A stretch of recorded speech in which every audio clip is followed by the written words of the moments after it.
안녕하세요. 에스더입니다. 사무엘 시대의 이스라엘 백성들은 또다시 견딜 수 없는 고통에 빠집니다. 왜냐하면 블레셋의 압제가 너무나 컸기 때문이죠. 그러한 고통에 빠진 것은 사실 바알을 너무나 열심히 쫓았기 때문이었어요. 고난이 견딜 수 없도록 커지자 이제 이스라엘 백성들은 영적 각성을 하게 되고 하나님을 간절히 사모하게 되었습니다. 이러한 부흥의 분위기를 감지한 사무엘은요, 미스바로 이스라엘 모든 백성들을 불러 모아서 회개와 결단의 시간을 갖습니다. 그리고 언약을 갱신하게 되지요. 그리고 자신들의 문제의 근원이었던 바알과 아세라도 제거하게 됩니다. 이제 이스라엘 백성들이 미스바에서 대성회를 열고 큰 무리가 모였다는 소리를 들은 블레셋이 쳐들어오게 됩니다. 이스라엘 백성들은 무기도 없는 상황에서 겁에 질리고 말지요. 그리고 사무엘에게 쉬지 말고 자신들을 위해서 기도해 줄 것을 간절히 당부합니다. 그래도 전쟁에 있어서는 정말 아무런 승리의 기대가 없었습니다. 그러자 백성들의 회개와 사무엘의 기도를 들으신 하나님께서 우레로 블레셋 군사들을 혼비백산하게 만듭니다. 고대에서 번개와 천둥은 하늘 신의 노여움이라고 생각을 했었기 때문에 블레셋 군사들은 어쩔 줄을 모르고 두려움에 떨었습니다. 그러한 블레셋을 추격하면서 이스라엘은 생각지 않은 대승을 거두게 되었고요. 잃어버렸던 많은 성읍도 찾아오게 됩니다. 이때를 기념하여 세운 것이 도움의 돌이라는 의미를 갖는 그 유명한 에벤 에셀입니다. 사무엘의 지도력 아래서 이스라엘 백성들은 평안한 시간을 보내게 됩니다. 그런데요, 시간이 흘러 사무엘은 늙고 사무엘의 아들들은 공의를 저버리고 뇌물을 취하고 그런 타락한 지도력을 보이면서 백성들은 깊게 실망을 하게 됩니다. 훌륭한 사무엘인데 그 아들들은 왜 그랬을까요? 일찍부터 집을 떠난 사무엘은 제대로 된 가정교육을 받지 못했을 것이고 자녀 교육에 실패했던 소위 멘토였던 엘리 제사장으로부터는 올바른 자녀 교육을 어떻게 하는 것인지를 배우지 못해서 그랬을까요? 여하튼 사무엘 자녀들의 리더십의 실패는요, 이스라엘 백성들의 마음 깊숙한 곳에 있는 욕구를 표출할 수 있는 계기를 제공합니다. 말하자면 백성들은 모세로부터 사무엘 시대까지 이어졌던 신정 체제의 어떤 측면에서는 지쳐버렸습니다. 하나님은 모세, 여호수아, 사사들을 통해서 이스라엘 백성들을 통치해 오셨습니다. 하지만 보이지 아니하시는 하나님을 왕으로 모시고 산다는 것이 사실 이스라엘 백성들에게는 좀 불안한 일이었습니다. 사실 오늘날도요, 보이지 않는 것의 실상인 믿음으로 산다는 것이 쉬운 일이 아니지 않습니까? 인간의 눈에 볼 때 안정적인 장치를 여러 분야에서 해놓고 사는 것이 훨씬 평안한 삶인 것은 사실이죠.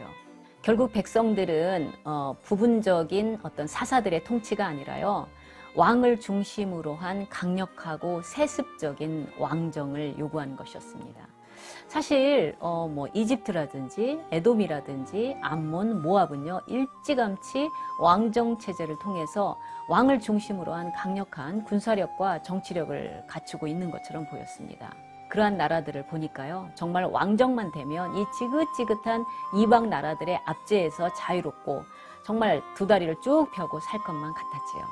백성들은요, 자신들이 겪는 어려움의 근본적인 문제가 자신들의 죄라는 것을 결코 깨닫지를 못했습니다. 그래서 그 죄의 문제를 해결하는 대신에 뭔가 좀 비효율적으로 보이는 신정체제 대신에 세련되고 합리적으로 보이는 왕정체제를 요구했던 것이죠. 이러한 백성들의 요구에 사무엘은 심히 언짢아합니다. 당신은 이제 늙었으니 뒷방 늙으니요, 은퇴해 주시오. 당신의 아들들은 지도자의 자격이 없어. 이렇게 사무엘에게 대놓고 말을 하니 인간으로서 사무엘도 유쾌하지는 않았겠지요. 하지만 사무엘이 심히 근심한 것은요, 백성들 안에 도사리고 있는 악한 동기 때문에 그랬습니다. 사무엘은 세계 어느 나라에서도 찾을 수 없는 최고의 왕이신 여호와를 왕으로서 거부하는 백성들의 그 마음을 슬퍼한 것이었습니다. 여호와를 왕으로 모시고 사령관으로 모시기만 하면 백전백승이었지 않습니까? 그런데 그런 왕을 거부하다니요. 여기에서 짚고 넘어가야 될 것이 있습니다. 왕정 체제 자체는 문제가 될 것이 없었어요. 사실 일찍이 하나님께서는 모세에게 왕의 규례에 대한 것을 신명기에서 주셨습니다. 그런데 그 규례는요, 왕은 돈, 여자, 권력을 상당히 제한을 해야 되는 것입니다. 이 이방 왕들하고 아주 차이가 나는 그런 부분이죠. 대신에 이스라엘 왕은 국사에 대한 것보다도 가장 먼저 신경을 써야 될 것이 하나님의 말씀을 연구하는 것이었습니다. 그래서 어떤 학자는요, 이스라엘 왕은 성경학자가 되어야 했다라고 묘사를 할 정도였어요. 그러니까 말하자면 이스라엘 왕의 정확한 지위는요, 진정한 왕이신 하나님의 통치 대리자였던 것입니다. 그러니까 하나님께서 모세에게 주신 것은요, 신정주의적 왕정이었습니다. 그런데 백성들이 요구한 왕은 인간 왕, 즉 인본주의적인 왕이었죠. 하나님을 배제한 이방인의 왕들과 같은 것이었습니다. 그런데 사실은 이것은 두 가지 면에서 심각한 죄였습니다. 첫째로 볼 수 없는 하나님 대신 볼 수 있는 왕을 구한 것은요, 볼 수 없는 신을 형상화해서 섬긴 우상숭배와 같은 죄였습니다. 그리고 실제로 많은 이방 왕들이 신격화되기도 했지요. 둘째는 출애굽, 가나안 정복, 사사들을 통한 구원을 잊어버리고요, 자신들의 힘으로 자신을 구원해 보려고 하는 교만이었습니다. 그러자 진노하신 하나님께서는 사무엘에게 다음과 같이 말씀하십니다. 그러므로 그들의 말을 듣되 너는 그들에게 엄히 경고하고 그들을 다스릴 왕의 제도를 가르치라 라고 하셨습니다. 그래서 사무엘은 백성들에게 왕정이 도입될 경우에 백성들이 당할 고통에 대해서 자세히 설명하면서 경고를 했습니다. 왕들은 공적인 전쟁을 위해서뿐 아니라 자신의 사적인 필요를 위해서도 백성들을 군사로 동원할 것이고, 그리고 신하들에게 녹을 주기 위해서 많은 세금을 거두어 드릴 것이다. 여자들도 왕의 다양한 필요를 위해서 동원될 것이다. 즉 백성들 모두가 왕의 노예가 되어 참으로 고통스러운 삶을 살 것이다. 그러한 경고를 했습니다.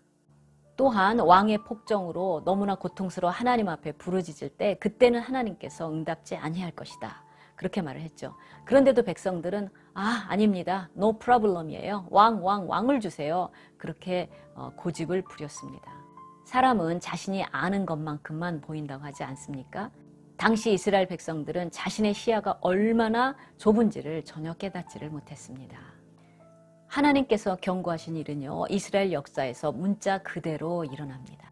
물론 다윗과 같이 신본주의적인 이상적인 왕도 있었지만요, 이스라엘의 왕들은 대부분 백성들의 골칫거리였습니다. 예를 들면 솔로몬이 죽은 다음에 그 아들 르호보암을 찾아간 백성들이 간절히 요구하지 않습니까? 당신의 아버지가 우리에게 시켰던 그 노역들, 그 무거운 멍에를 가볍게 해 주십시오 라고 말한 것에서도 강한 암시가 있지요. 그리고 이스라엘은 왕정 체제에서 타락을 거듭하다가 나라가 분열이 되고요, 결국에는 북왕국도 남왕국도 처절하게 멸망하게 됩니다.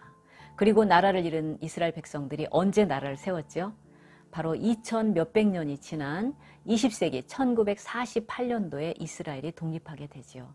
그리고 그 사이에 수많은 디아스포라가 나타나게 된 것입니다. 이스라엘의 역사는요, 우리에게도 큰 교훈을 줍니다. 문제의 본질은 개혁하려 하지 않고 문제의 어떤 형식만, 겉모습만 개혁하려고 하는 어리석은 시도는 오늘날에도 개인적인 차원이나 어떤 단체나 국가적인 차원에서도 일어나고 있는 것이지요. 질병의 원인이 제거되지 않는데 어떻게 건강할 수가 있겠습니까? 물론 이러한 인간의 어리석음에도 불구하고 하나님은 그 높은 섭리 속에서 당신의 뜻을 이루어 가고 계십니다. 오늘날도요, 우리가 만약에 어려움을 겪고 있다면 문제의 본질, 문제를 발생시킨 그 이유를 파악할 수 있는 지혜를 위해서 간구해야 될 필요가 있다고 생각을 합니다. 또한 인간적으로 솔직히 보이지 않는 것의 실상인 믿음으로 사는 것이 쉽지는 않지만요, 그러나 그것이야말로 백전백승할 수 있는 길이라는 것을 성경은 계속적으로 가르쳐주고 있습니다. 감사합니다.